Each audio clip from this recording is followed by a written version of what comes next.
So hello students, welcome. In this video we will discuss about the mole concept. पिछले videos में हमने cover up किया था कि मास ऑफ कॉन्सेप्ट को समझा था कि वहाँ पे हमारे पास मास नंबर क्या होता था, एटॉमिक मास यूनिट क्या होती थी और साथ ही साथ ग्राम मॉलिक्यूलर मास को डिफाइन किया था। ठीक है, अगर आपको याद हो ग्राम मॉलिक्यूलर मास क्या होता था कि एक मोल में जितने एटम्स होंगे उनका मास होगा, वो हमारा क्या होगा, ग्राम मॉलिक्यूलर मास। सो आज हम उस चीज़ को डिफाइन करेंगे कि कैसे एक मोल में हम वहाँ पे डिफाइन कर रहे थे मोलर मास को। बेसिकली हमने सिर्फ ये कहा था कि वहाँ पे जो 6.022 इंटू 10⁻23 एटम्स का जो मास होगा वो हमारा क्या हो रहा था, जो उसका वहाँ पे आएगा मोलर मास। अगर हम बात करते थे मॉलिक्यूल की तो वहाँ पे ग्राम मॉलिक्यूलर मास, और एटम की बात करते थे तो वहाँ पे ग्राम एटॉमिक मास लिखते थे। ठीक है, ये हमने अभी तक पढ़ लिया था। अब बात हम आज की करते हैं। तो हुआ क्या कि एक मास स्पेक्ट्रोमीटर एक हमारी इंस्ट्रूमेंट होता है। ठीक है, वो क्या यूज़ होता है कि जो भी हमारा एटम है, मॉलिक्यूल है, उसके वहाँ पे मास को मेज़र करने का काम आता है by the help of spectroscopy technique. ठीक है, हायर क्लासेस में जब हम जाएंगे तो वहाँ पे हमें स्पेक्ट्रोस्कोपी के बारे में पढ़ेंगे तो वहाँ पे पता चलेगा। फिलहाल हमें यह याद रखना है कि एक मास इंस्ट्रूमेंट है जिसकी हेल्प से हम मास को मेज़र करेंगे। तो उस मास इंस्ट्रूमेंट, मास स्पेक्ट्रोमीटर की हेल्प से जब एक कार्बन के 12 एटम की, ठीक है, C12 जिसका मास नंबर 12 था, इसके 1 एटम का, ठीक है, याद रखना किसका, 1 एटम का जो मास आया वो आया 1.99 इंटू 10⁻⁻23 ग्राम। क्लियर? ये कितने का आया, एक C12 एटम की, एक एटम का। ठीक है, जो कार्बन 12 था उसके एक एटम का ये मास आया 1.99 इंटू 10⁻⁻23 ग्राम। ठीक है, तो यहाँ से देखो क्या कह सकते हैं, इट मीन्स कि 1.99 इंटू 10⁻23 ग्राम में क्या है, एक कार्बन एटम प्रेजेंट है। तो एक ग्राम में कितना प्रेजेंट होगा, 1/1.99 इंटू 10⁻⁻23 एटम, ये एक ग्राम में प्रेजेंट होंगे। और कार्बन का हमने मोलर मास जब निकाला था, एटॉमिक मास, ग्राम एटॉमिक मास जो था, कार्बन का ग्राम एटॉमिक मास कितना था, दैट इज़ 12 ग्राम। तो देखो 12 ग्राम में दैट इज़ कितने हो जाएंगे, 1.99 में 1 ग्राम में 1/1.99, सो 12 ग्राम में 1/1.99 इंटू 10⁻⁻23 मल्टीप्लाइड बाई 12। ठीक है, सो इसको जब सिंप्लीफाई करोगे 1.99 यानी ऑलमोस्ट 2 के अप्रोक्स, और ये 12, तो 2 6 या 12, तो ये आया 6.022 माइनस 23, ऊपर जाके प्लस 23 एटम ऑफ कार्बन। ठीक है, इट मीन्स 12 ग्राम कार्बन में कितने थे, 6.022 into 10⁻23 atom of carbon. Clear हुआ कि 12 ग्राम में 6.022 इंटू 10⁻23 एटम ऑफ कार्बन। और ये जो क्वांटिटी हुई 6.022 इंटू 10⁻23, इसी को ही क्या बोलते हैं हम, Avogadro's number. Avogadro's number, clear है, इसी को हम बोलते हैं एवोगैड्रोज नंबर। और यही जो हुआ, ये जो एवोगैड्रोज नंबर आया, ये किसके इक्वल हुआ, 1 मोल के। किसके इक्वल हुआ, 1 मोल के। इट मीन्स किसी भी एटम का, किसी भी मॉलिक्यूल के 1 मोल में हमेशा इतने ही क्या होंगे, पार्टिकल्स, एलिमेंट्स, जो भी हम बात कर रहे हैं, मॉलिक्यूल की बात करें तो मॉलिक्यूल, एटम की बात करें तो एटम, इलेक्ट्रॉन की बात करोगे तो इलेक्ट्रॉन। क्लियर है? अब ये जरूरी नहीं है only for carbon atom. Suppose मैं ऑक्सीजन के लिए निकालना चाहूँ, ठीक है, जैसे ऑक्सीजन के लिए, तो देखो जो ऑक्सीजन का है हमारा ग्राम एटॉमिक मास कितना है, 16 ग्राम। क्लियर है। अब जब हमने AMU के डिफाइन किया था, AMU क्या था, देखो 1 AMU इक्वल टू क्या था, 1/12 मास ऑफ 1 कार्बन एटम, और कार्बन कौन सा, जिसका मास नंबर 12 हो, 1/12 मास ऑफ 1 कार्बन 12 एटम।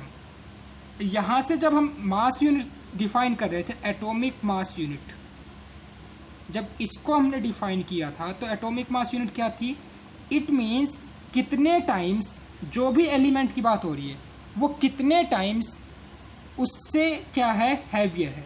जो ये इसका मास आया means how many times heavier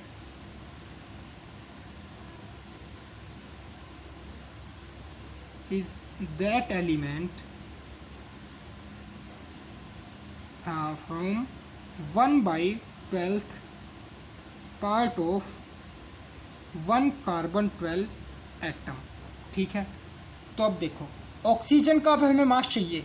अगर हमें यही प्रूफ करना है कि 6.022 इंटू 10⁻23 एटम्स होंगे उसके ग्राम एटॉमिक मास में, कोई भी एलिमेंट है उसके ग्राम एटॉमिक जो मास होगा उसके इक्वल हमेशा 6.022 इंटू 10⁻23 एटम्स होंगे।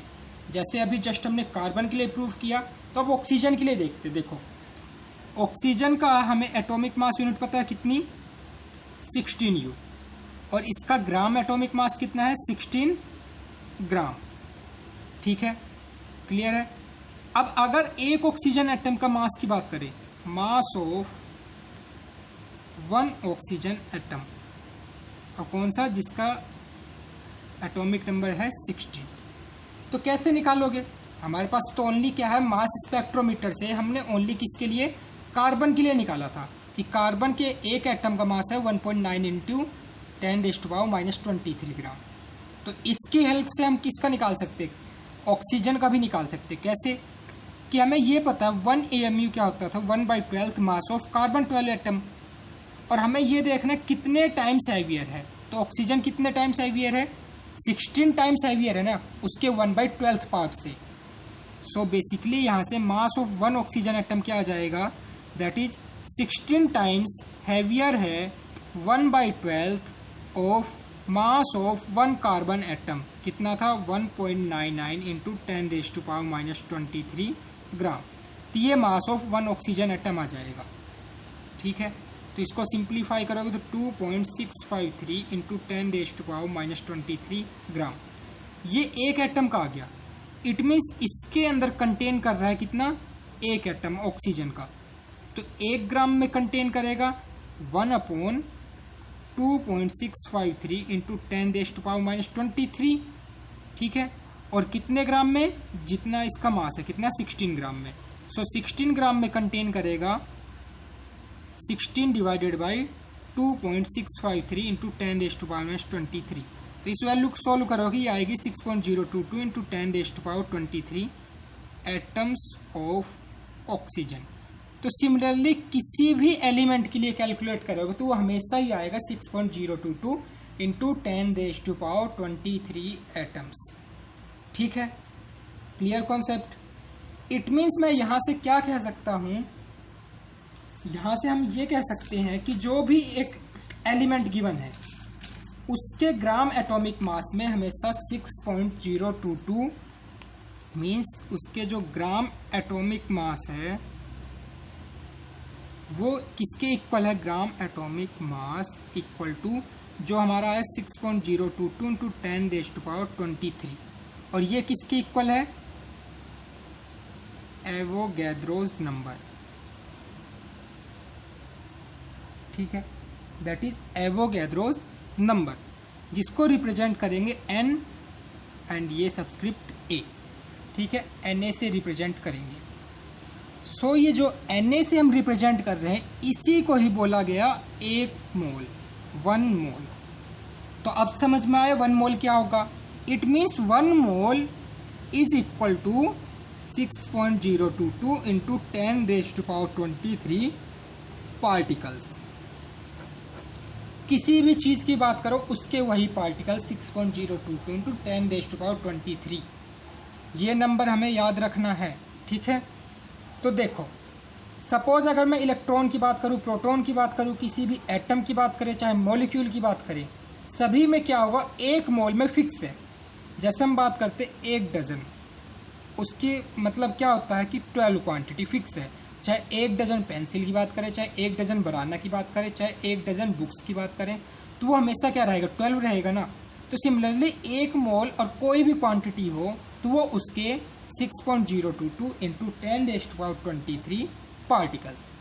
जैसे एग्जांपल बात करें कि 1 मोल जो हमारा ये हो गया इतने पार्टिकल्स, तो 1 मोल Na इक्वल टू तो भी 6.022 into 10⁻23 atoms of sodium. 1 mole magnesium तो भी इतने atoms of magnesium. 1 mole H2O की बात करें तो भी उसके अंदर कितने होंगे, 6.022 इंटू 10⁻23 मॉलिक्यूल ऑफ H2O। ठीक है, हम यहाँ पे पार्टिकल्स कह रहे हैं, तो अगर उसके अंदर एटम्स पूछे तो एटम्स की बात हो जाएगी, मॉलिक्यूल पूछे तो मॉलिक्यूल्स की बात हो जाएगी, ठीक है। सिमिलरली 1 मोल H2SO4 तो भी same quantity molecule of H2SO4। 1 mole electron में कितने इलेक्ट्रॉन, तो 6.022 इंटू 10⁻23 इलेक्ट्रॉन्स। 1 मोल प्रोटॉन में कितने प्रोटॉन्स, तो 6.022 इंटू 10⁻23 प्रोटॉन्स, ठीक है। इस चीज़ को ध्यान रखना है कि 1 मोल में कितना, 6.022 इंटू 10⁻23, ठीक है। देखो जैसे कि न्यूमेरिकल देखते हैं कि क्वेश्चन पूछा how many atoms are there in 0.25 moles of boron. चले पहले 1 मोल की बात कर लेते हैं कि सपोज इसने ये कह दिया कि 1 मोल बोरोन में कितने atoms, number of atoms. 1 mole boron में नंबर ऑफ एटम्स बताने हैं। तो अभी जस्ट हमने बात किया कि 1 मोल बोरोन में कितने, 6.022 इंटू 10⁻23 एटम्स, ठीक है। अब क्वेश्चन में इसने पूछा कितने, 0.25 मोल्स में, तो 1 मोल में इतने, तो 0.25 में इसको मल्टीप्लाई कर दो, that is 0.25 into 6.022 into 10⁻23 atoms.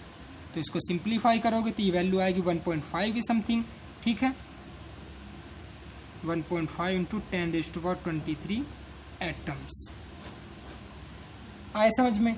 जैसे नेक्स्ट देखते हैं, यहाँ से अब हमारे पास एक जो मोल्स होंगे उसको निकालने के एक फॉर्मूला डेवलप होगा। देखो कैसे कि विच हैज मोर एटम्स, इन दोनों में से किसके पास ज़्यादा एटम्स है, या किसके पास 100 ग्राम ऑफ सोडियम के पास या फिर 100 ग्राम ऑफ आयरन के पास। Which has more number of atoms, 100 gram sodium और 100 ग्राम आयरन। देखो कैसे निकालोगे, 100 ग्राम सोडियम और 100 ग्राम आयरन। तो 100 ग्राम सोडियम और 100 ग्राम आयरन में पहले नंबर ऑफ एटम्स निकालो, फिर कंपेयर करेंगे। तो नंबर ऑफ एटम्स निकालोगे तो कैसे निकालोगे, देखो हमें ये पता है 1 मोल सोडियम में 6.022 इंटू 10⁻23 एटम होती हैं, यह हमें पता है, ठीक है। और 1 मोल सोडियम मतलब उसका ग्राम एटॉमिक मास, तो सोडियम का ग्राम atomic mass 23 gram, that is 23 ग्राम में 6.022 इंटू 10⁻23 एटम्स। इट मीन 1 ग्राम में कितना, 6.022 इंटू 10⁻23 डिवाइडेड बाई 23 एटम्स, ठीक है। सो बेसिकली पूछा कितने में है, 100 ग्राम में। सो 100 ग्राम में कितने, 6.022 इंटू 10⁻23 और divided multiplied by 100 divided by 23 atoms, इतने एटम्स आएंगे, ठीक है। इसको सिंप्लीफाई करोगे जो वैल्यू आएगी वो हम देखेंगे, ठीक है। अब देखो आयरन की बात करते हैं, सेम वही कहानी कि 1 मोल आयरन जो होगा उसमें भी कितने, 6.022 into 10⁻23 atoms. It means 1 mole iron मतलब उसका ग्राम एटॉमिक मास कितना है, 56 ग्राम। तो इस बार 56 ग्राम में है 6.022 इंटू 10⁻23 एटम्स। तो 1 ग्राम में 6.022 इंटू 10⁻23 डिवाइडेड बाई 56 एटम्स। और पूछा कितने में है, 100 ग्राम में। तो 6.022 इंटू 10⁻23 डिवाइडेड बाई 56 और मल्टीप्लाइड बाई 100 एटम्स। ठीक है, इससे पहले वाले न्यूमेरिकल में क्या था कि 1 मोल बोरोन में नंबर ऑफ एटम्स पूछा था। ठीक है, तो 1 मोल में उतने ही होंगे, क्योंकि यहाँ से ये लगा लो 1 इंटू में ये। तो सिमिलरली जब 0.25 में पूछा तो हमने 0.25 से मल्टीप्लाई कर दिया। इट मीन्स ये 0.25 क्या थे इसके मोल्स, और ये क्या था एवोगैड्रोस नंबर, Na ही तो था। ठीक है, it means number of moles को एवोगैड्रोस नंबर से मल्टीप्लाई करोगे तो नंबर ऑफ एटम्स आएंगे। ठीक है, ये नंबर ऑफ एटम्स ही तो हमने निकाले। तो यहाँ से एक चीज़ बात नोटिस करनी है कि नंबर ऑफ एटम्स जो होंगे, नंबर ऑफ एटम्स जब भी रिक्वायर होंगे, हमें नंबर ऑफ मोल्स को एवोगैड्रोस नंबर से मल्टीप्लाई करना होता है। ये बात यहाँ से समझ में आई कि ठीक है। तो अब यहाँ पे देखो, यहाँ पे भी हम क्या निकाल रहे हैं, नंबर ऑफ एटम्स। ये क्या आ गया, एवोगैड्रोस नंबर Na। तो ये यहाँ पे बेसिकली क्या आना चाहिए, अभी जस्ट हमने बात करी थी कि नंबर ऑफ मोल्स को एवोगैड्रोस नंबर से मल्टीप्लाई करोगे तो एटम्स की वैल्यू आएगी। तो अगर ये यहाँ पे क्या है एवोगैड्रोस नंबर, तो ये वैल्यू हमें क्या देगी, नंबर ऑफ मोल्स। ये क्या है इसके number of moles. So number of moles basically यहाँ पे निकले कैसे, कितने ग्राम में पूछा था क्वेश्चन में, 100 ग्राम में। सो ये 100 ग्राम that is given mass upon 23 इसका क्या है, ग्राम एटॉमिक मास। अगर एटम की बात करोगे तो, मॉलिक्यूल की बात करोगे तो ग्राम मॉलिक्यूलर मास, जिसको हम ओवरऑल कह देते हैं molar mass. It means given mass upon में मोलर मास, क्या आ गया, नंबर ऑफ मोल्स। ठीक है, तो यहाँ पे देखो, इसको सिंप्लीफाई करोगे तो पहले क्वेश्चन को देख लेते हैं इसको। तो यहाँ से 100 ग्राम सोडियम में हमारे पास आई क्वांटिटी क्या, 2.62 इंटू 10⁻24 एटम्स। ठीक है, एंड 1.0 जो 100 ग्राम आयरन थे उसमें आए 1.075 इंटू 10⁻24 एटम्स। ठीक है, यहाँ पे 2.62, यहाँ पे 1.07। इट मीन्स सोडियम के पास क्या होंगे, ज़्यादा एटम्स।